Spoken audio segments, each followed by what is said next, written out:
আসসালামু আলাইকুম। বিডি সংবাদ ৭১ সংবাদে আমন্ত্রণ জানাচ্ছি। আমি সুমি হাসান। শুরুতেই জানিয়ে দিচ্ছি মাওয়া গ্রুপ সংবাদ শিরোনাম। এবারে Asian specialised hospital and diagnostic centre প্রবাসের সংবাদ। জেদ্দা থেকে সহকর্মী রফিক চৌধুরীর তথ্য ভিডিও চিত্রে দেখুন একটি বিশেষ রিপোর্ট। নোয়াখালী সেনবাগ ২ আসনের জাতীয়তাবাদী দল বিএনপির মনোনয়ন প্রত্যাশী সৌদি আরব পশ্চিম অঞ্চল বিএনপির সিনিয়র যুগ্ম আহ্বায়ক আলহাজ আব্দুল মান্নানকে জেদ্দা এয়ারপোর্টে উষ্ণ সম্বর্ধনা দিয়েছে সৌদি আরব বিএনপি যুবদল, জাসাস শ্রমিক দল, স্বেচ্ছাসেবক দল ও অঙ্গ সংগঠনের বিপুল সংখ্যক নেতাকর্মীরা। জেদ্দা থেকে আমাদের সহকর্মী রফিক চৌধুরী জানান, নোয়াখালীর কৃতি সন্তান, মাটি ও মানুষের নেতা, অত্যন্ত মৃদুভাষী, জনদরদী এই মানবিক নেতা জেদ্দায় এসে পৌঁছালে প্রিয় নেতাকে উষ্ণ অভ্যর্থনা জানান যুবদল নেতা সাখাওয়াত হোসেন, মোহাম্মদ স্বপন, আলবি হাসান, আনোয়ার হোসেন রাজু, ইয়াকুব নবী সুমন, জাসাসের আহ্বায়ক ও সাংবাদিক মোহাম্মদ রফিকুল হক চৌধুরী, মোস্তাফিজুর রহমান শিবলু, শ্রমিক দলের সাধারণ সম্পাদক আমিনুল ইসলাম, স্বেচ্ছাসেবক দলের সদস্য সচিব ও সাংবাদিক হানিস সরকার উজ্জ্বল, বিএনপি নেতা আরিফিন রুমি, শাহ আলম, উজ্জ্বল মোল্লা, জয়নাল ব্যাপারী, নাসির ব্যাপারী, ইউসুফ গাজী এছাড়াও মক্কা মদিনা তাইব প্রাদেশিক কমিটির বিপুল সংখ্যক নেতাকর্মী উপস্থিত ছিলেন। একই সময় বিএনপির নির্বাহী কমিটির সদস্য এস.এম. ওবায়দুল হক নাসিরকেও ফুলেল শুভেচ্ছা জানানো হয়।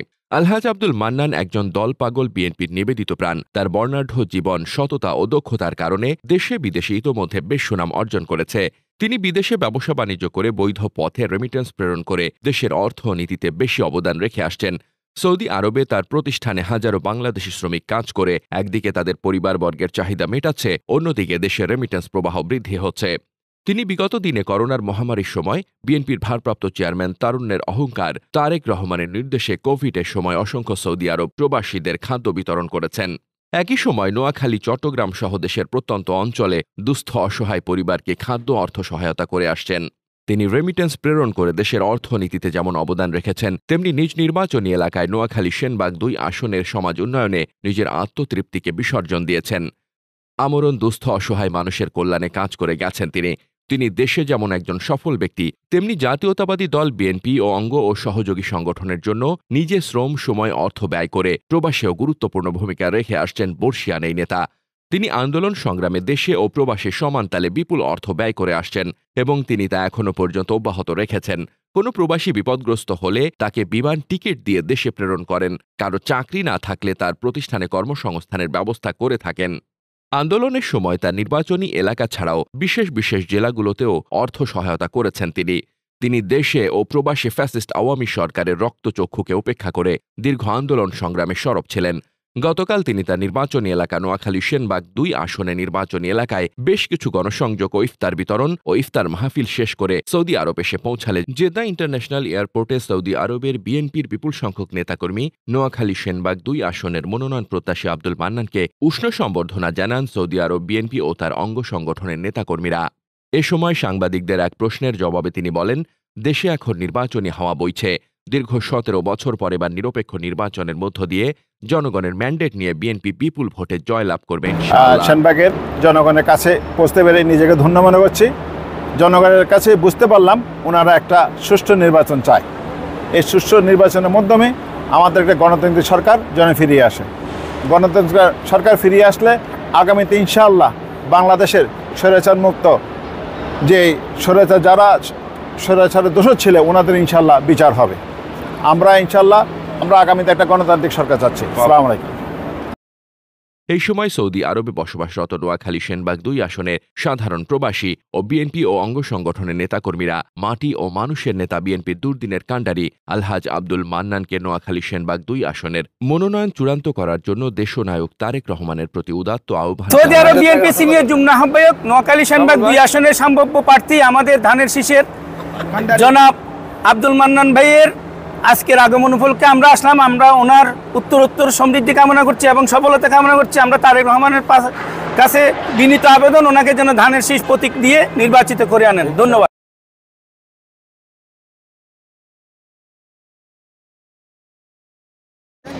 সৌদি আরব কেন্দ্রীয় বিএনপির সম্মানিত সিনিয়র সহসভাপতি এই মুহূর্তে আমাদের মাঝে এসে উপস্থিত হয়েছেন বাংলাদেশ থেকে। উনি সৌদি আরব থেকে গিয়েছেন বাংলাদেশের নির্বাচনী প্রচারণায় নোয়াখালী সেনবাগ আসন থেকে। সভাপতি জনাব আব্দুল মান্নান সাহেব, বাংলাদেশ থেকে ওনার প্রচারণা শেষ করে যেটা ফেরত আসতেছে, সেই জন্য আমরা যেটা এয়ারপোর্টে আমরা ওনার জন্য অপেক্ষা বসে আছি, যেটা মহানগর যেটা যুবদল যেটা বিএনপির পক্ষ থেকে উনি ধানের শীষের প্রার্থী আগামী দিনে নোয়াখালী 2 আসনের এমপি হিসেবে যেটা প্রবাসীর পক্ষ থেকে আমরা জোর দাবি জানাচ্ছি জনাব তারেক রহমান সাহেবের কাছে ওনাকে নমিনেশন দিয়ে নোয়াখালীবাসীর সেবা করার সুযোগ করে দেওয়ার জন্য আমি জোর দাবি জানাচ্ছি, যেটা মহানগর বিএনপির পক্ষ থেকে।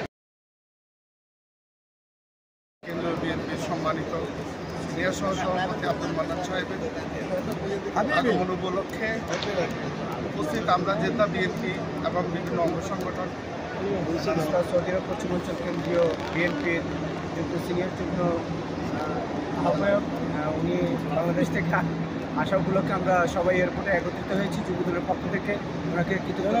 জাতীয়তাবাদী যুবদল পশ্চিমাঞ্চলের সভাপতি এবং বাংলাদেশ জাতীয় দল বিএনপির সিনিয়র যুগ্ম বিসমিল্লাহির রহমানির রহিম। সম্মানিত আমাদের কেন্দ্রীয় যুবদলের সভাপতি আব্দুল মান্নান ভাই এবং কেন্দ্রীয় কমিটির বিএনপির সৌদি আরব কেন্দ্রীয় যুবদলের সম্মানিত সভাপতি নোয়াখালীর দরবার জনাব আব্দুল মান্নান ভাইকে রিসিভ করার জন্য আমরা যেটা এয়ারপোর্টে। বাংলাদেশ এখন ফ্যাসিস্ট মুক্ত। বাংলাদেশের মানুষ 15 বছর যে ফ্যাসিস্টের নির্যাতনের ভেতরে ছিল, মানুষ একটা গণতান্ত্রিক সরকারের জন্য অপেক্ষায় ছিল। আমরা মনে করি মানুষ এখন উদ্বুদ্ধ। সামনে ডিসেম্বরে আমরা আশা করি যে সরকার নির্বাচন দেবে এবং সেই নির্বাচনের মধ্যে দিয়ে বাংলাদেশে শহীদ রাষ্ট্রপতি জিয়াউর রহমানের দল, দেশনেত্রী বেগম খালেদা জিয়ার নেতৃত্বে, তারেক রহমানের নেতৃত্বে বাংলাদেশে একটি গণতান্ত্রিক সরকার প্রতিষ্ঠা হবে এবং বাংলাদেশের মানুষ উন্মুখভাবে তাকিয়ে আছে দেশনায়ক তারেক রহমানের আগমন।